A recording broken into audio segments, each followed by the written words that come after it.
माझ्या संपूर्ण दुष्काळग्रस्त शेतकरी शेतमजूर भावांनो, उद्याला आपल्या न्याय हक्कासाठी किनवट येथे एसडीओ कार्यालयावरती प्रचंड आपला मोर्चा होणार आहे।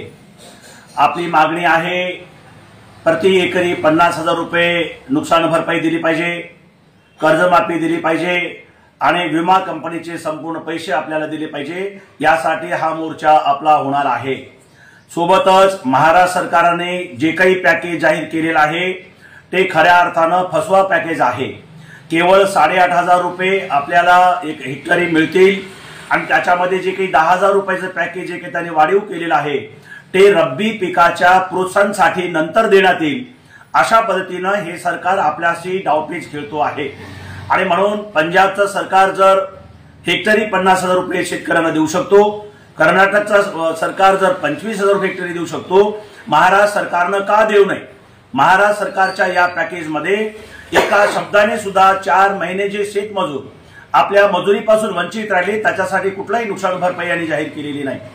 कर्जमाफीसाठी एकही शब्दाने यांनी या ठिकाणी बोललेलं नाही आणि म्हणून मित्रांनो, महाराष्ट्र सरकार कुंभमेळाव्यासाठी 15,000 कोटी रुपये जाहीर करतो आणि शेतकऱ्यांच्या जमिनी काढून घेऊन मोठमोठ्या उद्योगपतींना देण्यासाठी 85,000 कोटी रुपये तरतूद करू शकतो। तर संपूर्ण महाराष्ट्र आणि मराठवाडा उद्ध्वस्त झालेला असताना सरकार का पॅकेज देऊ नये? आपण मागण्या करतो त्याप्रमाणे का नुकसान भरपाई देऊ नये?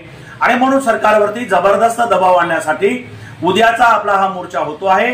या मोर्चेमध्ये खऱ्या अर्थानं शेती आणि मातीला उभं करण्याची गरज आहे।